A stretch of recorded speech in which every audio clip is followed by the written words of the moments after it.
बिस्मिल्लाहिर्रहमानिर्रहीम। एक अहले सुन्नत ने शिया मज़हब को कबूल किया, तो क्या वो शिया होने के बाद उन तमाम नमाजों की कज़ा करेगा जो उसने अपने पहले मज़हब के मुताबिक अंजाम दी थी?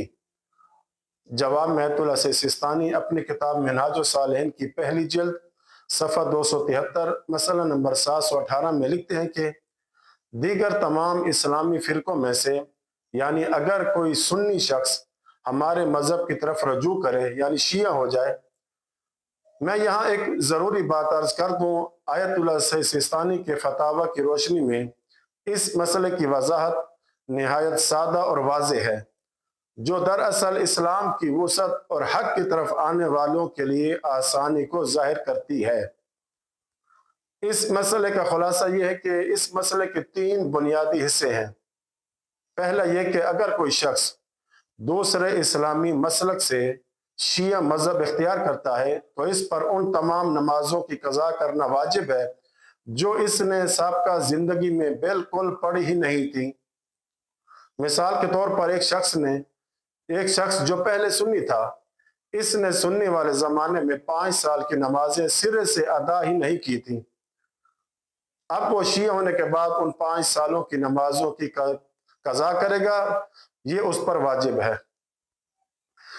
इस मसले का दूसरा हिस्सा ये कि इसने सुन्नी ज़माने में नमाजें इस तरह पढ़ी थी कि जो न सिर्फ शिया मज़हब में बल्कि उसके अपने साबका मसलक में भी गलत और बातिल थी, तो ऐसी नमाजों की कज़ा करना वाजिब है।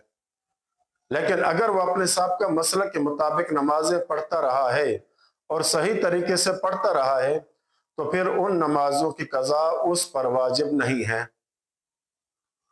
इस मसले की तीसरी और आखिरी सूरत है कि अगर किसी शख्स ने अभी अपने साबका मसलक के मुताबिक नमाज पढ़ी और वक्त ख़त्म होने से पहले वो शिया हो गया, तो एहतियात मुस्तहब है कि वो उसी नमाज को दोबारा शिया तरीके से पढ़ ले।